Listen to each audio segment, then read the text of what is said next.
ये एक महाशक्ति ऐसी कि जिसमें जज्बा हो लड़ने का, तूफानों का सामना करने का जज्बा हो, बगैर साधनों के लड़ने की जिसमें इच्छाएं हो, ये शक्तियां उनके समक्ष ही हमें से अपनी दयाएं रखी। भागने वालों से, रोने वालों से, शिकायत करने वालों से, हां में हां मिलाने वालों से मां मेलडी की कृपाएं नहीं होती।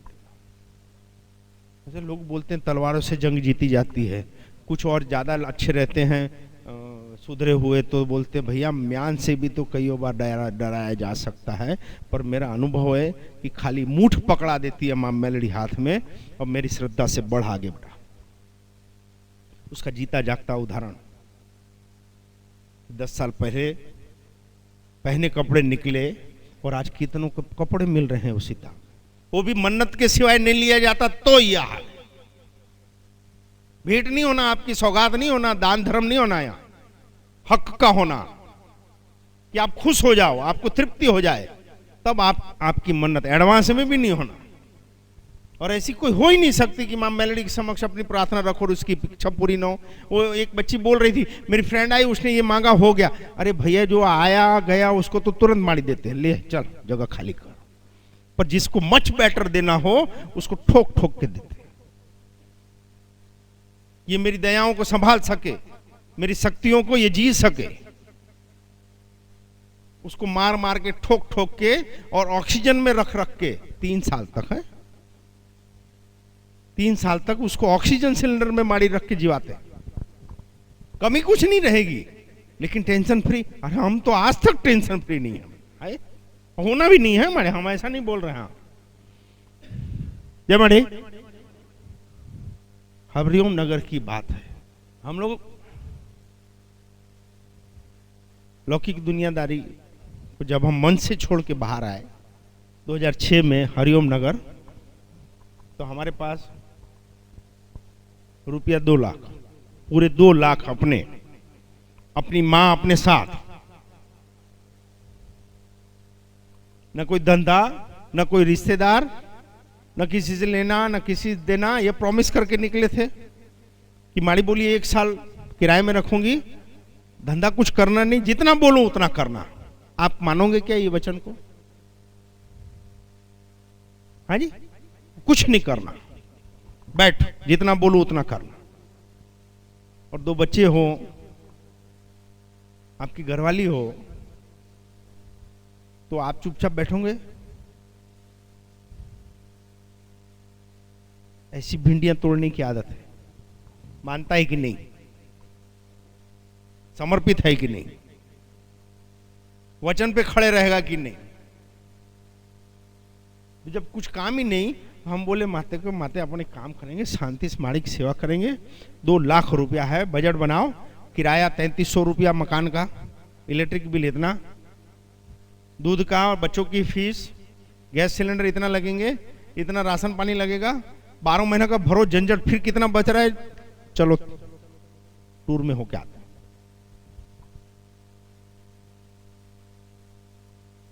घर का सामान जो भी दिए थे उसको जमाए। हाँ जी, 21 दिन हुआ था, अभी घर सही तरीके से सेट हो रहा था, और शाम को आरती करके जैसे ही घर के बाहर निकले तो 5-7 लोग खड़े थे। कैसे भाई साहब, नए आए हो? मैं बोला हो सकता है मोहल्ले वाले हो, आजू बाजू वाले। पूछ रहा मैं क्या करते हो? बोले कुछ नहीं साहब, अभी तो सेवा करता हूँ। उसको ऐसा कि पूछूंगे अपन आप क्या करते हो, कहाँ रहते हो? वो ठीक, फिर सामने ही देख रहे, बोले क्या बात है? नहीं आरती बड़ी अच्छी लगी। अच्छी बात है। दूसरा बोलते अब दरवाजा नहीं खोलोगे क्या? अरे ऐसा भी है क्या? फिर गेट खोला भैया, अब नहीं खोलोगे? बोले तो आओ बैठो। बैठो, आप रोज आरती क्यों करते हो? मेरा बड़ा खुजली होने लगती है दिमाग में यार। हम आप रोज क्यों खाते हो? आप क्यों रोज नहाते हो? सॉरी, कई ऐसा बोल देंगे हम तो जुम्मा नहाते हैं। ये क्या सवाल ऐसे इतने मासूमियत से पूछते, आप रोज आरती करते हो? अरे क्या बात है, क्या बात है? वहां तो प्रसाद दो यार, तो उन लोग को प्रसाद दे दिए, बाहर बरामदे में बिठाल के